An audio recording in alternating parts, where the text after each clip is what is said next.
Je suis très heureuse de vous retrouver sur ma chaîne à l'écoute des étoiles et aujourd'hui nous allons explorer la lune dans le thème de naissance.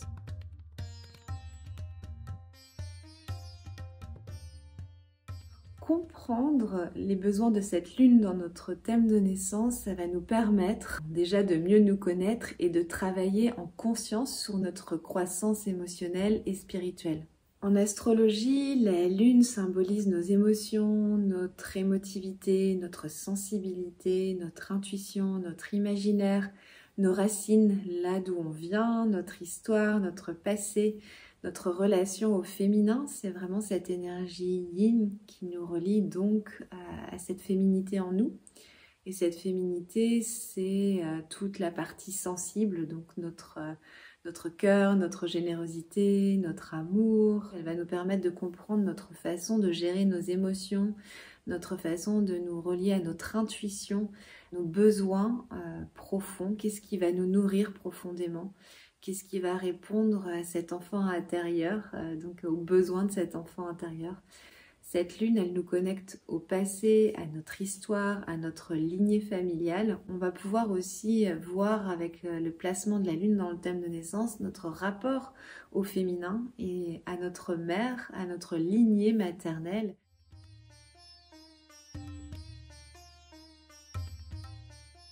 Une lune, par exemple, dans le signe du Cancer, va être très confortable parce que c'est elle qui régit le signe du Cancer. Donc on dit qu'elle est en domicile. Donc elle est quelque part, elle est confortable, elle est chez elle, elle est dans un cocon. Et donc une personne qui va naître avec la lune dans le signe du Cancer va vraiment développer ce côté très sensible. On peut même être hypersensible puisque du coup on va être vraiment relié à cette énergie lunaire qui est hyper intuitée et qui ressent beaucoup ce qui se passe autour d'elle.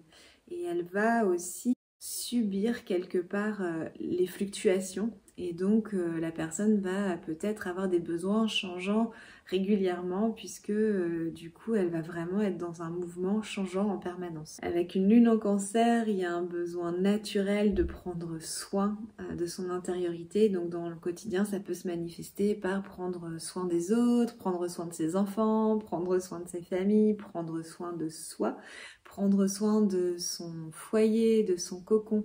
Il y a un vrai besoin de nourrir cet intérieur pour se sentir en paix, pour se sentir nourri. Avec cette lune en Cancer aussi, on aura une tendance à rêver, à se laisser aller dans son imagination, à avoir un petit peu la tête dans les nuages ou la tête dans la lune. On va tellement se sentir bien justement dans ce monde intérieur, relié à notre enfant intérieur, dans notre imagination, que s'intégrer et prendre place pleinement dans cette vie-là va demander un effort particulier, comme s'il y avait à l'intérieur une résistance à aller vivre sa vie pleinement, sa vie d'adulte. Donc du coup, on va naturellement aller chercher ce réconfort en plongeant en soi, en plongeant dans ce monde de l'enfant. Pour pouvoir affiner l'étude de cette énergie yin, on va regarder le placement de la lune également en maison. Le placement en maison va nous permettre de voir là où nous avons besoin de nous nourrir ou de nous sentir en sécurité. La maison dans laquelle se trouve la lune va nous permettre de comprendre dans quel secteur de vie celle-ci a besoin de s'exprimer. Donc dans quel domaine nous serons plutôt guidés par notre intuition, par notre ressenti, par notre imagination. J'aime bien donner des exemples, ça permet de clarifier un petit peu le fonctionnement des luminaires et des planètes dans notre thème.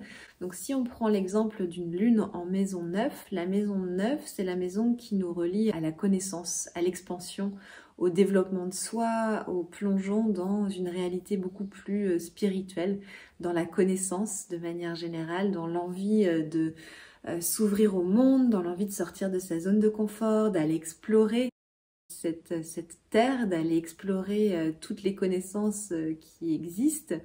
Et donc, si notre lune se retrouve dans cette maison 9, eh bien, il va y avoir là un besoin profond de sortir de sa zone de confort. Il va y avoir un besoin profond de partir en voyage, par exemple, ou d'aller étudier des sujets qui vont vraiment remplir ces besoins fondamentaux de connaissances.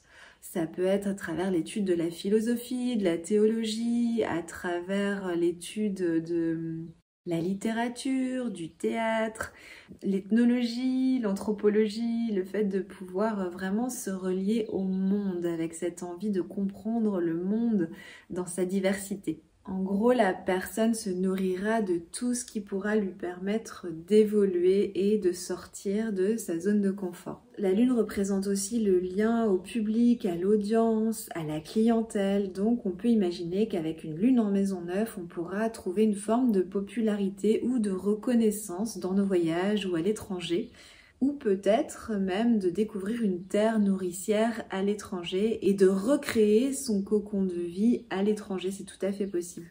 Toujours dans ce désir d'affiner et de mieux comprendre les besoins de cette lune dans un thème de naissance, on va regarder également les aspects que cette lune reçoit des autres planètes. Donc ici, imaginons que la lune soit en conjonction avec Vénus.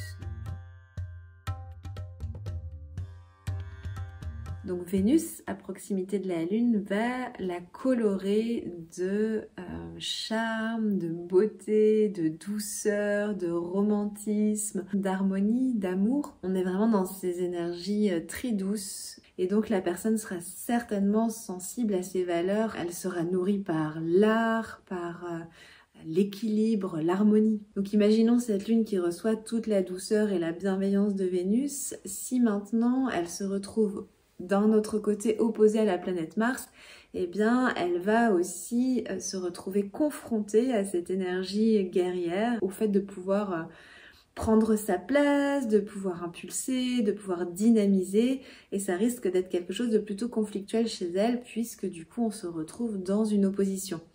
Donc on pourra peut-être avoir du mal à sortir de cet endroit où on est finalement si confortable, son imaginaire, son cocon intérieur, cette vie fertile à l'intérieur, et du coup Mars va venir vraiment pousser la personne à sortir d'elle, à se mettre en mouvement et en action, mais ça va être reçu de manière complexe, on va dire. En tout cas, ce sera pas dans la simplicité où la personne va pouvoir vraiment utiliser cette énergie d'action. Cette opposition pourra générer une forme d'agacement, d'irritation, d'énervement.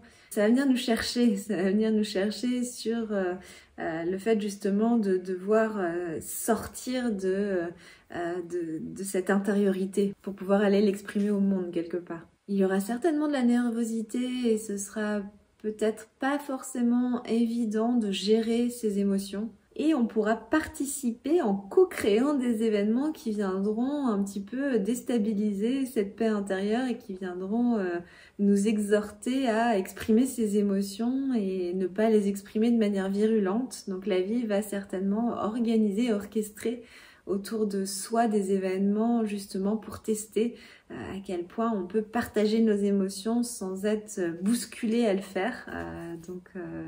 Voilà, ça ce sera à regarder pour les personnes qui ont ce type d'aspect dans leur thème de naissance.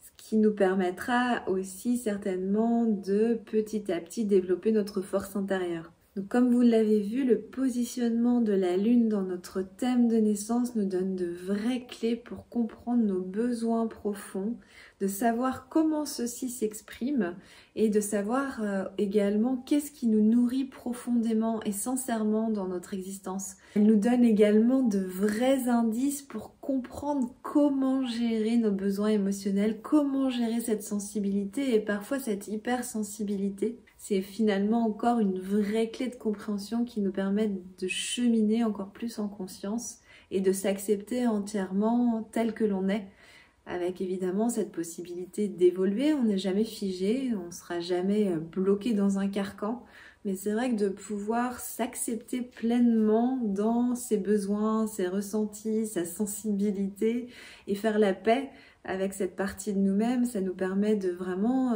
révéler qui nous sommes et de ne pas chercher à être autrement. Ça permet tout simplement d'accepter profondément la façon dont nous gérons nos émotions. Donc à l'image de toutes ces fleurs qui existent avec des fragrances différentes, avec des couleurs différentes, avec des propriétés différentes, chacune a une essence propre Et de la même façon, nous sommes vraiment uniques, mais nous avons quand même une essence propre et de pouvoir être alignés en harmonie avec qui nous sommes profondément, eh bien ça permet tout simplement de vivre cette vie de manière beaucoup plus paisible et en étant complètement en accord avec notre nature profonde. On se retrouve prochainement pour une nouvelle vidéo où je vous parlerai de Mercure qui nous permet de comprendre comment nous fonctionnons dans nos échanges, dans notre communication, dans notre apprentissage, dans notre relation aux autres. Et d'ici là, prenez soin de vous.